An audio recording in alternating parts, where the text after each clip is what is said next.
Boa noite. Defesa de Lula tenta novamente no Supremo Tribunal Federal a liberdade do ex-presidente. E após delegados, a Prefeitura de Curitiba também pede a transferência do petista. Com a ausência de Temer e a cúpula do Congresso, ministra Carmen Lúcia, do Supremo, assume a presidência da República. Ela despachou com ministros no Palácio do Planalto e sancionou lei sobre o autismo. Procuradora-Geral da República, Raquel Dodge, denuncia o deputado Jair Bolsonaro. Pré-candidato à presidência pelo PSL, ele é acusado de racismo.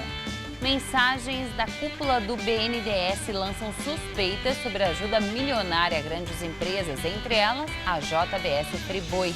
Empresários confessam ter feito contratos fictícios para conseguir propina para a campanha do presidente do Senado, Eunício Oliveira, do MDB. Você acompanha essas e outras notícias após o intervalo. Até já. O ex-prefeito de São Paulo, João Dória, do PSDB, virou réu no processo que suspendeu a PPP da iluminação pública da cidade por suspeita de pagamento de propina.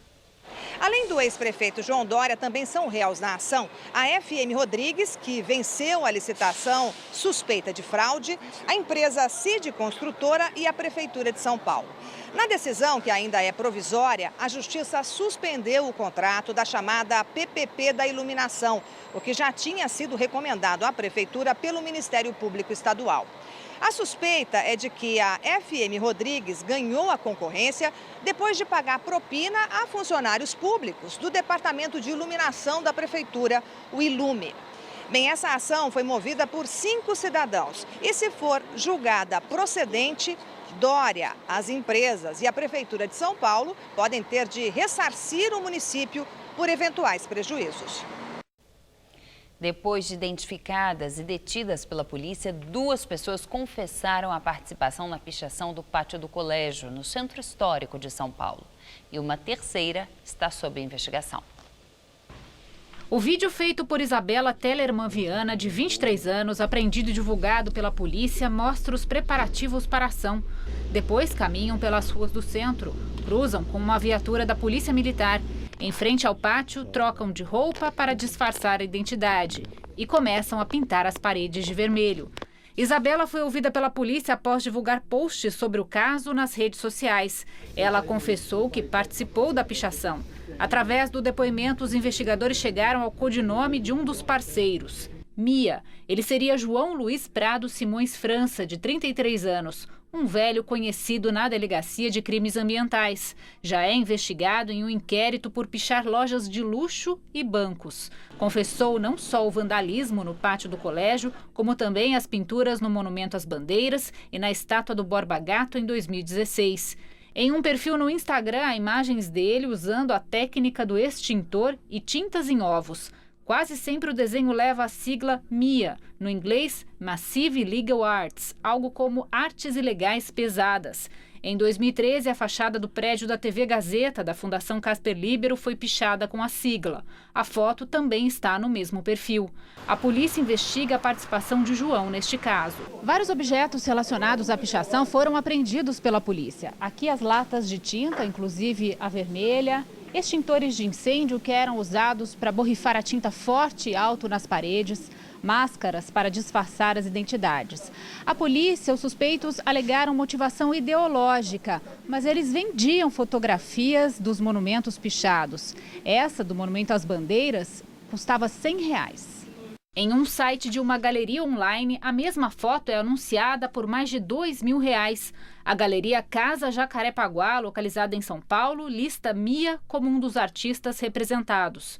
Eles vinculam o motivo ideológico em 3 crimes: Pátio do Colégio, Monumento das Bandeiras, Estátua Borba Gato, que eles alegam a escravização de indígenas lá atrás. Aí eles começam a vincular. A hora que você começa a interrogar, ele se perde. E a hora que você questiona do interesse mercantil, eles não respondem.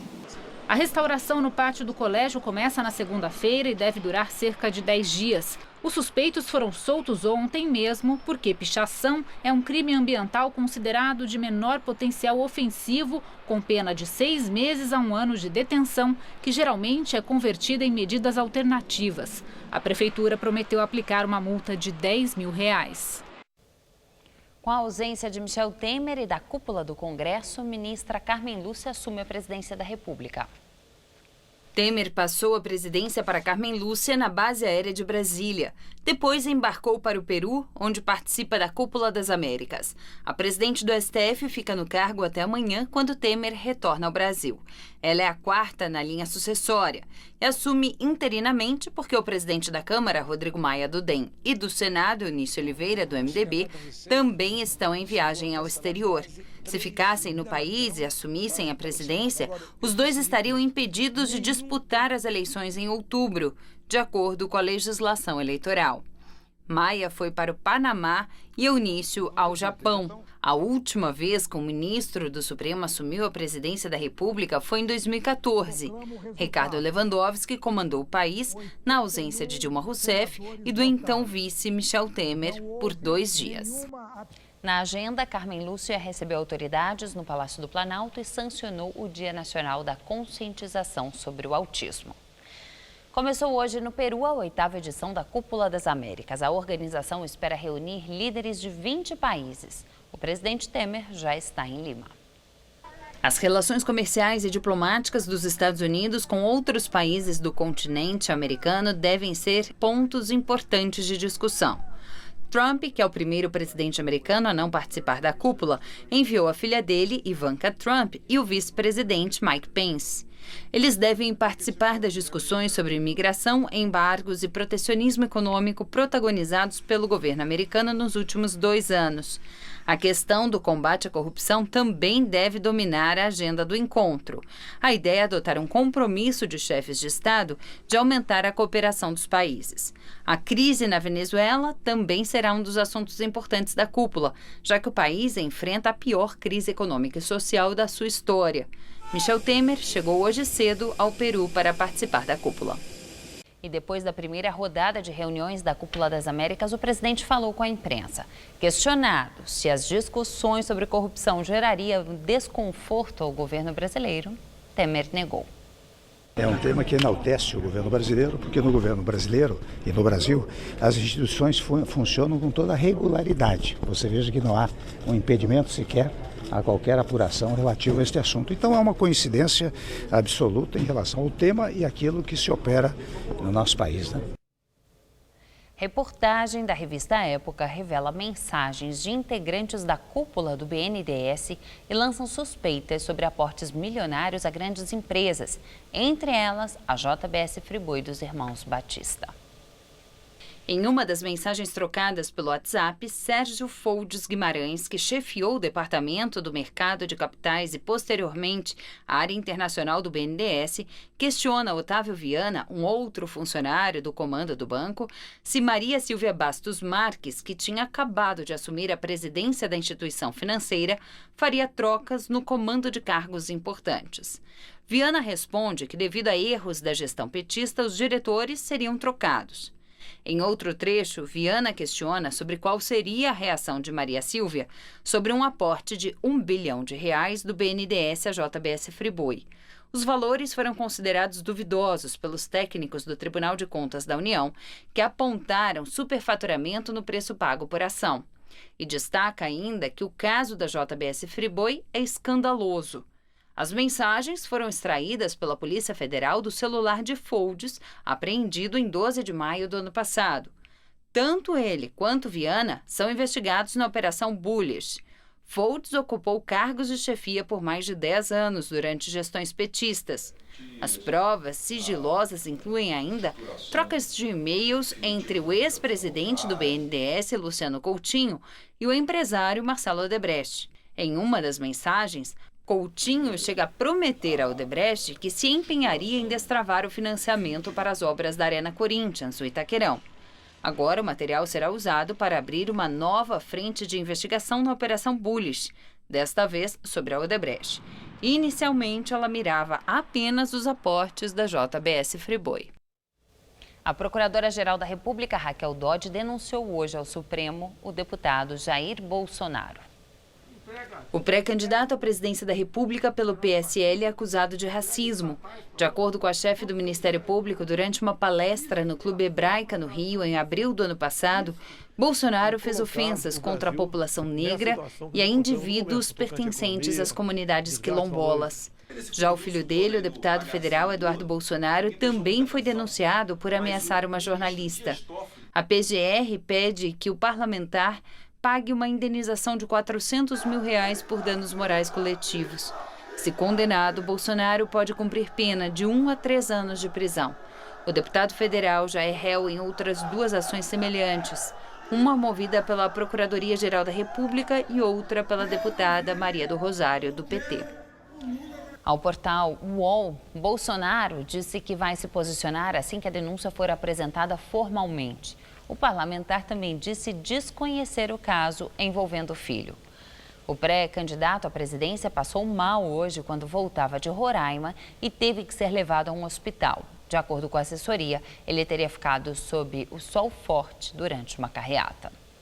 E até o fim deste mês, o Supremo Tribunal Federal pode julgar o primeiro político envolvido na Lava Jato.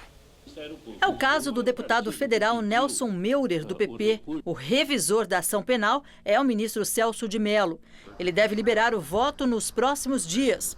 Com isso, o ministro Edson Fachin, relator da Lava Jato, que também é o presidente da segunda turma, deve incluir o julgamento na pauta do colegiado. Meurer é acusado de receber R$29 milhões do esquema de corrupção na Petrobras. De acordo com a Procuradoria-Geral da República, o deputado praticou corrupção por dar apoio e manter Paulo Roberto Costa, ligado ao Partido Progressista, na diretoria de abastecimento da Petrobras. Em troca, recebeu propina. A investigação contra o deputado chegou no Supremo em março de 2015 e o parlamentar se tornou réu em junho de 2016. No entanto, até agora, o STF não julgou nenhum político na Lava Jato. Nesta semana, a Procuradora-Geral da República cobrou a prioridade do processo de Meurer.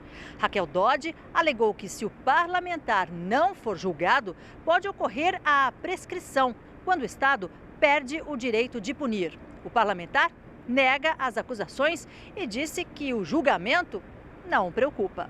Depois do caso do parlamentar paranaense, a segunda turma do STF deve julgar a senadora e presidente do PT, Gleisi Hoffmann. Ela e o marido, o ex-ministro Paulo Bernardo, são réus pelos crimes de corrupção passiva e lavagem de dinheiro, também no âmbito da Lava Jato. A petista é acusada de receber R$1 milhão do esquema de propinas da Petrobras para a campanha dela ao Senado em 2010. Gleisi e Bernardo também negam qualquer irregularidade. Agora há pouco, o presidente Donald Trump anunciou que um ataque está em andamento contra estabelecimentos de armas químicas na Síria, em resposta ao suposto ataque químico do dia 7 de abril. Segundo o presidente americano, o ataque é realizado em conjunto com França e Reino Unido. Em pronunciamento na Casa Branca, Trump disse, abre aspas, ordenei às Forças Armadas dos Estados Unidos a lançar ataques precisos em alvos associados com estabelecimentos de armas químicas do ditador sírio Bashar al-Assad. Fecha aspas. O ex-governador de São Paulo, Geraldo Alckmin, presta depoimento ao Superior Tribunal de Justiça. O tucano é acusado de receber dinheiro da Odebrecht em campanhas. O depoimento foi por escrito. Como o inquérito corria em segredo de justiça na corte, não há detalhes do que o tucano teria respondido. Nele, Alckmin é acusado de receber mais de R$10 milhões da Odebrecht em Caixa 2 nas campanhas de 2010 e 2014. No começo da semana, contrariando a força-tarefa da Lava Jato em São Paulo, o caso foi enviado para a Justiça Eleitoral, a pedido do vice-procurador-geral da República, Luciano Mariz Maia, que é primo do senador do DEM, Agripino Maia, aliado de Alckmin. O pedido de envio foi aceito pela ministra Nancy Andrighi, que era a relatora do caso no STJ, já que Alckmin perdeu o foro privilegiado ao deixar o governo paulista na semana passada. Agora, com a decisão, Alckmin será investigado pelo promotor da primeira zona eleitoral de São Paulo, Luiz Henrique Dalpós. O promotor já foi assessor de Márcio Elias Rosa, que foi secretário de Justiça no governo Alckmin. Ontem, o vice-procurador-geral da República rebateu as críticas pelo caso ter sido enviado à Justiça Eleitoral. Luciano Maris Maia afirmou que só tinha elementos para apurar Caixa 2 e não corrupção passiva. E disse que não retirou Alckmin da Lava Jato porque, segundo ele, o tucano não estava incluído nela. E com a decisão sobre Alckmin, outros políticos pedem que as apurações tenham o mesmo tratamento dado ao ex-governador. São os casos dos ex-ministros Marcos Pereira, do PRB, da Indústria e Comércio de Temer, e de Guido Mantega, do PT, que ocupou a pasta da Fazenda nos governos Lula e Dilma. Os dois pediram ao Supremo Tribunal Federal que a investigação contra eles, com base na delação da Odebrecht, também seja encaminhada à Justiça Eleitoral. Eles são acusados de compra de apoio político de 7 milhões de reais para garantir a adesão do PRB à campanha de Dilma Rousseff à presidência da República em 2014. Por enquanto, o caso deles segue tramitando no Tribunal Regional Federal da Terceira Região. E agora o comentário de Josias de Souza, direto de Brasília. A prisão de Lula faz aniversário de uma semana neste sábado. E o apocalipse anunciado pelo PT não chegou. Apesar das mortes na periferia, da demora na elucidação do assassinato de Marielle Franco, dos 12 milhões de desempregados e da corrupção que não dá trégua, o brasileiro continua dormindo sem remorso e acordando sem culpa para o seu café da manhã. Exceto pelo acampamento que se formou na vizinhança da Polícia Federal, lá em Curitiba, nada de extraordinário ocorreu, além da própria prisão daquele que já foi um dia o presidente mais popular da história do Brasil. Não está descartada a hipótese de o PT acionar seus aliados sindicais e sociais para queimar pneus, fazer passeatas e invadir propriedades, como pediu o próprio Lula antes de ser preso. Mas o dinheiro para esse tipo de atividade é curto e o prejuízo eleitoral pode ser enorme. Enquanto o PT administra sua autocombustão, o país avança. Ficou mais difícil recuar na prisão em segunda instância. O foro privilegiado será atenuado em maio. Antônio Palocci foi mantido na cadeia. Os amigos de Michel Temer já estão no banco dos réus.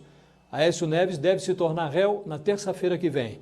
E a má repercussão do envio do processo de Geraldo Alckmin para a Justiça Eleitoral fez do presidenciável do PSDB um candidato tóxico. Aos trancos, a fila dos intocáveis começa a andar. Boa noite. O empresário Raul Schmitt foi preso no final da tarde em Portugal. Ele é acusado de pagar propinas a ex-diretores da Petrobras no âmbito da Lava Jato. Assim que o Ministério da Justiça de Portugal autorizou o envio de Schmitt para o Brasil, as autoridades portuguesas iniciaram a busca pelo brasileiro. A autorização atendeu a um pedido da Força Tarefa do Ministério Público Federal em Curitiba, base e origem da Lava Jato. Schmitt estava foragido desde 2015. O empresário foi para Portugal porque conseguiu dupla nacionalidade em 2011.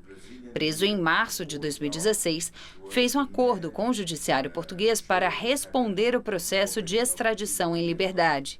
Porém, a extradição foi autorizada com a condição de que o julgamento no Brasil só ocorra por atos praticados antes da obtenção da nacionalidade portuguesa. Raul Schmitt é investigado pelo pagamento de propinas aos ex-diretores da Petrobras, Renato Duque, Nestor Cerveró e Jorge Luiz Zelada, todos envolvidos no esquema de corrupção, lavagem de dinheiro e organização criminosa instalado na estatal. O Tribunal Regional Federal da 4ª Região marcou para o próximo dia 18 o julgamento do último recurso que o ex-presidente Lula tem direito na segunda instância no caso do triplex em Guarujá. O chamado embargo dos embargos foi protocolado pela defesa de Lula no TRF4. O recurso não tem poder de mudar o resultado da sentença de 12 anos e 1 mês de prisão imposta pelos desembargadores de Porto Alegre. Lula foi condenado pelos crimes de corrupção e lavagem de dinheiro no caso do apartamento triplex em Guarujá, no litoral de São Paulo. O petista está preso desde 7 de abril, quando se entregou à Polícia Federal depois de um mandado de prisão contra ele ter sido expedido pelo juiz Sérgio Moro a pedido do TRF4. Na porta da Polícia Federal em Curitiba, onde Lula cumpre pena, integrantes de movimentos sociais como CUT e MST continuam a vigília em solidariedade ao ex-presidente. O acampamento, segundo a militância, deve permanecer até que o petista seja libertado. Por causa do acampamento, várias ruas do entorno da Polícia Federal em Curitiba estão interditadas. Os transtornos motivaram a prefeitura a pedir a transferência de Lula para outra cidade. Empresários ouvidos pela Polícia Federal confessaram ter feito contratos fictícios para mascarar propina para a campanha do presidente do Senado, Eunício Oliveira, do MDB, ao governo do Ceará em 2014. As acusações contra o presidente do Senado fazem parte do inquérito aberto contra ele no Supremo Tribunal Federal. Os empresários Nelson Melo, ex-diretor de Relações Institucionais da então empresa Hipermarcas, hoje Hypera Pharma, e Maurinísia Alves, sócia do Instituto de Pesquisa Campus, declararam à Polícia Federal que usaram contratos fictícios de comunicação, sem a devida prestação de serviços, para mascarar dinheiro irregular para a campanha de Eunício Oliveira ao cargo do Ceará em 2014. O empresário Nelson José de Melo, que trabalhava para a Hipermarcas, admitiu as irregularidades em delação premiada fechada com o Ministério Público Federal. A investigação no STF também apurou que contratos fictícios semelhantes foram fechados pelo grupo JBS Friboi em favor de Eunício Oliveira. A assessoria do Senado disse que as contas da campanha dele em 2014 foram aprovadas pela Justiça Eleitoral e que todas as empresas citadas fizeram doações dentro da lei vigente à época. A Hypera Pharma, antiga Hipermarcas, informou que está colaborando com as investigações e que uma auditoria interna concluiu que o ex-diretor Nelson de Melo autorizou por iniciativa própria despesas sem comprovação e que a empresa não se beneficiou desses atos. Um dia antes dos assassinatos da vereadora Marielle Franco e do motorista dela completarem um mês, a Polícia do Rio investiga a relação do crime com milícias. A polícia vai comparar os vestígios digitais na cápsula usada do crime com a munição usada em outros 2 assassinatos. O de um líder comunitário e de um subtenente reformado da PM. Os 2 foram executados nesta semana no Rio de Janeiro. A suspeita é de queima de arquivo. Carlos Alexandre Pereira, conhecido como Alexandre Cabeça, foi morto no domingo, 2 dias depois que o vereador para quem ele trabalhava concedeu o depoimento sobre a morte da vereadora e do motorista dela. No boletim de ocorrência consta que ele era conhecido como chefe da milícia da comunidade Lote 1000. O PM reformado, Anderson Cláudio da Silva, foi atingido por dezenas de tiros dentro do carro na terça-feira. A polícia suspeita que ele tinha ligação com milicianos. Após um mês da morte de Marielle e Anderson, a polícia ainda não sabe qual foi a arma utilizada no crime. As cápsulas encontradas são de calibre 9mm. A suspeita é de que o atirador tenha usado uma pistola Glock, com adaptador para rajadas. Segundo reportagem de jornal O Globo, um laudo da perícia aponta que o atirador pode ser canhoto e que as investigações continuam concentradas nas perícias e no rastreamento de ligações de celulares feitas na região do ataque. Hoje, a Anistia Internacional cobrou das autoridades brasileiras a resolução do caso. Defesa de Sérgio Cabral pede que o ex-governador do Rio seja transferido para a cadeia pública de Benfica, onde já esteve no ano passado. Os advogados dele alegam que o tratamento em Bangu é discriminatório em relação a outros presos da Lava Jato. A defesa também acredita que Cabral corre risco físico por estar exposto às represálias de milicianos e ex-policiais detidos durante seu mandato como governador do Rio. Sérgio Cabral, do MDB, está preso desde 2016. Em janeiro, ele foi transferido para o Paraná por causa de uma série de regalias apontadas pelo Ministério Público Federal no presídio de Benfica, onde ficou preso em 2017. Na quarta-feira, Cabral retornou ao Rio de Janeiro para a penitenciária de Bangu, na zona oeste da cidade, com autorização do Supremo Tribunal Federal.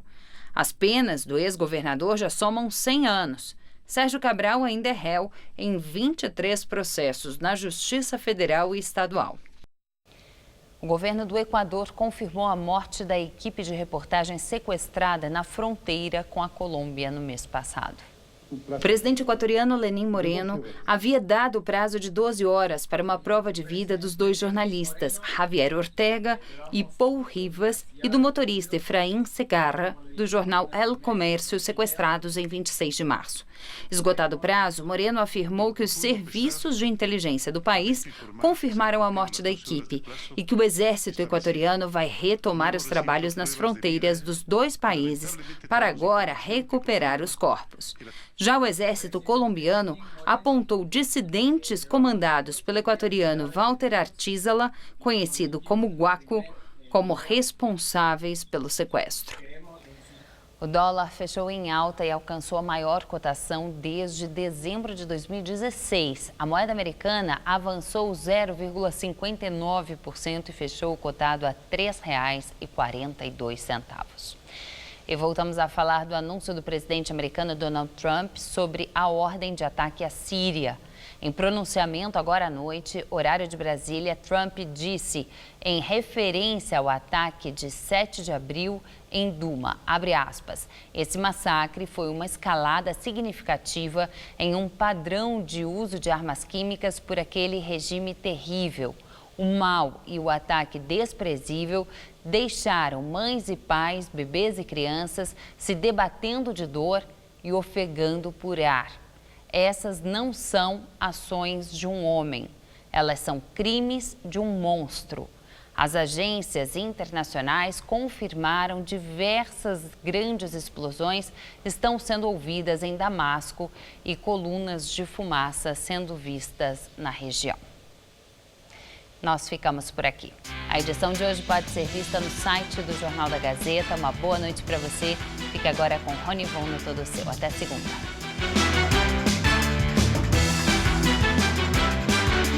Neste domingo, 3 da tarde, não perca a transmissão ao vivo da Liga de Basquete Feminino 2018. Assista agora, Todo Seu.